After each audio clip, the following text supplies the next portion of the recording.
Sizdən xahişim var. Mən bunu niyə deyirəm, özüm yaxşı bilirəm və bəzən də şuuraltı bunu götürənlər götürsün. Sizin burada namazda olub olmamağınız mənim üçün önəmlidir. Mənim üçün önəmlidir. İslam üçün də önəmlidir. Burada 200 adam da olsa mən xütbəni oxuyacağam.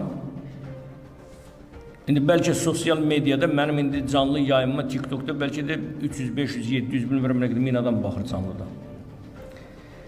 Mən bu mesajı verəcəyəm. 1000 adam da olsa mən bu xütbəni edəcəm. Amma məscidlər boşalıb. Və bunu sizə deyirəm. Məscidlər boşalıb.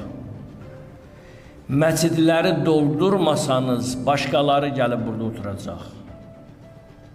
Və bu sözü deyirəm. Gələn cümə Allah fürsət versin, görüşmə ümidi ilə. Vəssalamu aleykum və rəhmətullah və barakatuhu. Bismillahirrahmanirrahim. Qul huvallahu ahad. Allahu səməd, ləm yəlid və ləm yulad və ləm yekun ləhu kufuvan ahad. Peyğəmbər zamanlı şəhidlərin ruhlarına salavat.